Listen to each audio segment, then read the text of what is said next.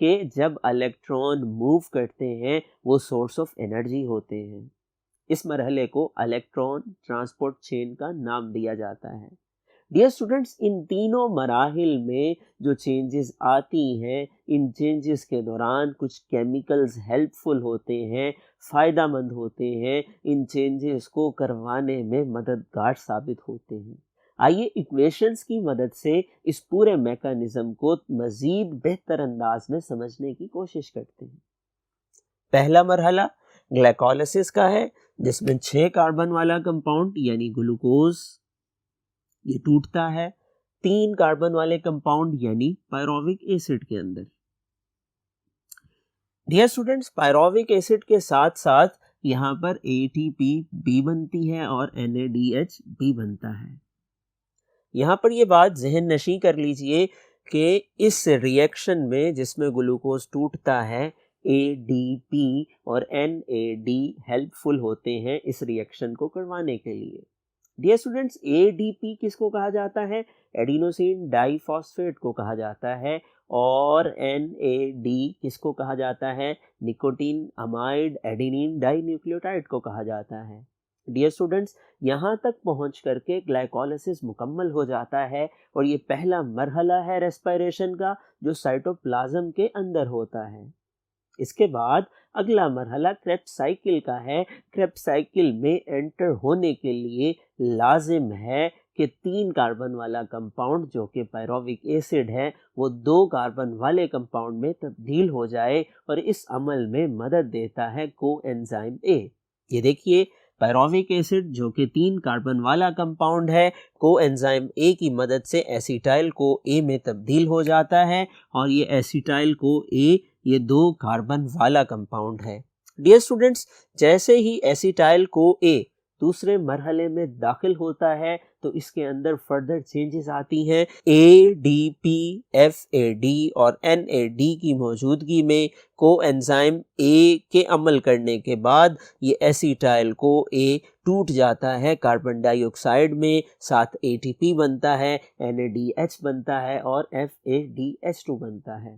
Dear students, یہاں پر ATP بھی energy والا مولیکیول ہے، NADH بھی ہائی انرجی مولیکیول ہے اور FADH2 بھی ہائی انرجی مولیکیول ہے. یہ دوسرا مرحلہ ہے، یہاں تک پہنچنے کے بعد مکمل ہو جاتا ہے اور تیسرے مرحلے میں اسی سٹیپ میں بننے والے NADH اور FADH2 ٹوٹتے ہیں. یہ دیکھیے یہ NADH ہے، یہ FADH2 ہے، یہ دونوں تیسرے مرحلے میں داخل ہوتے ہیں.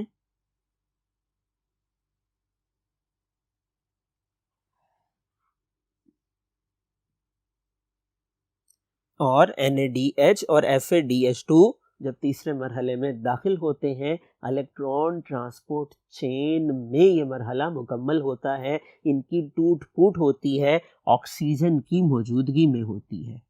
نتیجے کے طور پر ان میں سے ہائیڈروجن نکلتا ہے، واٹر کے مولیکیول میں تبدیل ہو جاتا ہے، الیکٹران نکلتے ہیں، الیکٹران کی موومنٹ سے انرجی بنتی ہے ATP کی فارم میں اور NADH NAD میں تبدیل ہو جاتا ہے. ہائیڈروجن کے نکلنے کے بعد FADH2 FAD میں تبدیل ہو جاتا ہے ہائیڈروجن کے نکلنے کے بعد.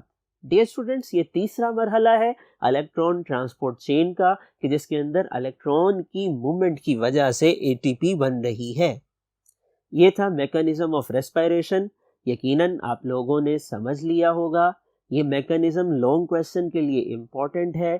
فل فلیج لانگ کویسچن پوچھا جا سکتا ہے، describe the basic mechanism of respiration. اسی طرح سے شارٹ کویسچنس کی فارم میں مختلف سوالات پوچھے جا سکتے ہیں. What do you mean? What do you know about glycolysis?